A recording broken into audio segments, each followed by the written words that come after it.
एक बार एक गांव में एक महान ऋषि रहते थे। गांव के सभी लोग ऋषि के पास अपनी परेशानियों व कठिनाइयां लेकर आते थे।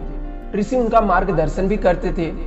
एक बार एक व्यक्ति ने ऋषि से पूछा, मैं ये जानना चाहता हूँ, हमेशा खुश रहने का रहस्य क्या है?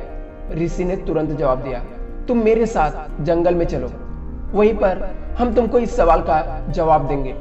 ऋषि और वह व्यक्ति दोनों साथ साथ जंगल के लिए रवाना हो गए। चलते चलते ऋषि को एक पत्थर दिखा। ऋषि ने उस व्यक्ति को पत्थर उठाकर उनके साथ चलने के लिए कहा। व्यक्ति उस पत्थर को उठाकर ऋषि के साथ चलने लगा। काफी चलने के बाद उस व्यक्ति के हाथों में दर्द होने लगा। फिर भी वह व्यक्ति बिना कुछ कहे ऋषि के साथ चलता रहा। काफी देर चलते रहने के बाद व्यक्ति थक गया। उसने ऋषि से कहा, वो बेहद थक चुका है, अब उससे पत्थर उठाया नहीं जा रहा है। ऋषि ने पत्थर रखने के लिए कह दिया। ऋषि के कहते ही उस व्यक्ति ने वो पत्थर रख दिया। उस पत्थर को रखते ही उस व्यक्ति को बेहद राहत महसूस हुआ। तभी गुरु ने कहा, असली खुशी का राज यही है।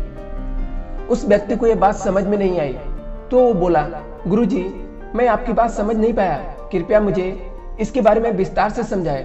तभी ऋषि बोले, जब हम कोई पत्थर उठाते हैं तब वो हमें इतना भारी नहीं लगता, पर अगर हम वो पत्थर को 1 घंटे तक उठाए रखें तो हमें बोझ लगने लगता है।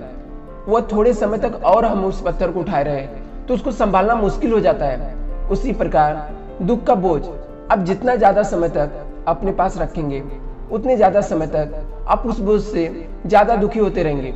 आप पर निर्भर करता है, आप दुख के बोझ को 1 मिनट के लिए उठा के रखते हैं या 1 घंटे तक या ज्यादा समय तक उठाकर रखते हैं। आप जितना जल्दी दुख के बोझ को छोड़ दोगे, उतना जल्दी आप खुशी के समीप आ जाओगे। यही हमारी लाइफ में होता है। कोई छोटी छोटी बातों को लेकर हम लोग दुखी हो रहते हैं, हमेशा उस चीज को लेकर अपने मन में रखे रहते हैं और उससे हम दुखी होते रहते हैं। यदि आपको खुश रहना है तो आपको जो दुख देने वाली बातें हैं, जो ऐसी बातें जो आपके लाइफ में दुख का कारण है या जो आपके खुशी में बाधा बनती है, उनको आपको भूलना पड़ेगा। आप जितना जल्दी उन विचारों को अपने मन से निकाल देंगे, आप खुश रहने लगेंगे। जैसे कि आप उन सब बातों को भूलने लगेंगे, आपके धीरे धीरे खुशी की तरफ आप बढ़ने लगेंगे। व्यक्ति खुश रहने का यही सबसे अच्छा तरीका है।